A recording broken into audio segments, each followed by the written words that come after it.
Hey, what's going on, guys? I'm Dr. Boyce Watkins, and I was in the car, but I had to take a second to share with you guys. I just read where a couple of billionaires have really great plans for reparations. Robert Smith, who's worth about $5 billion, and Bob Johnson, who's worth a lot. I know he owns, I think, the Charlotte Hornets and stuff like that.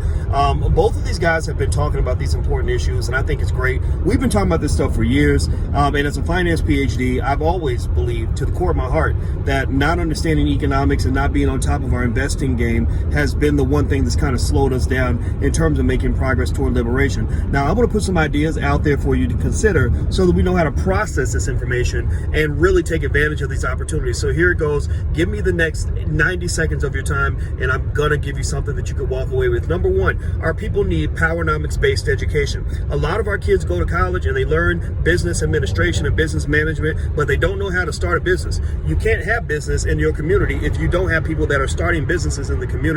So you must have the ability to create your own jobs. Black people have been working for other people for too long, and it has not led to wealth creation in this country. We must have a generation of business owners who are trained at the highest levels. A lot of people could not get access to the PPP loans because they didn't have the infrastructure in their business to get it. Well, that comes from business training.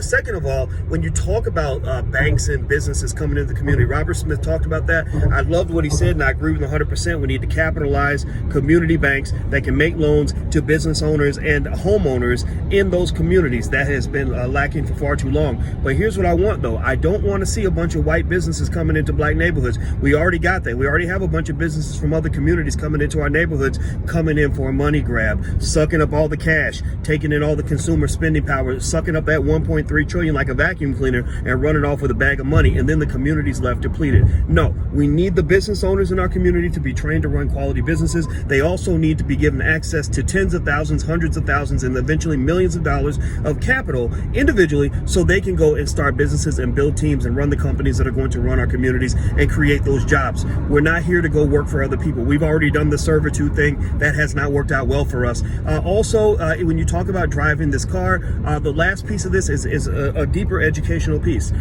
Black kids get sent to these schools being run by non-black people, and our children are coming out illiterate, can't hardly read, can't write, ain't ready for nothing after they finish school, and don't have the first clue on how to build in their community. Well, there are hundreds and hundreds and hundreds of schools already set up, run by black people, that could use funding. So I would love it if these individuals will go and partner with schools like Freedom Home Academy in Chicago, or the Muhammad University of Islam in Chicago, and other places that are all over the United States, and help these schools have the funding that they need so that black people can obtain something that is incredibly powerful, which is economic sovereignty. We must have the ability to own the property in our community. We must be able to educate the children in our community. We must be able to create the jobs in our community. We must run the businesses in our community. That's what black people want. That's what freedom looks like. That's what repair and reparations looks like. I took a little bit longer than 90 seconds, but I hope that you get my point. So make sure you subscribe to the Black Financial Channel. That's theblackfinancialchannel.com. We're going to be talking about these things on a daily basis. Number two, go to theblackbusinessschool.com. We have over 100,000 students, and we educate them for 20, 30, 40, 50 bucks, 100 bucks, whatever it is that you can pay. We got you. We have your back. We will give you a business education that exceeds any university you've ever attended. I'm out of here. Take care. I'm Dr. Boyce Watkins. Have a great day. Thanks for listening. Bye-bye.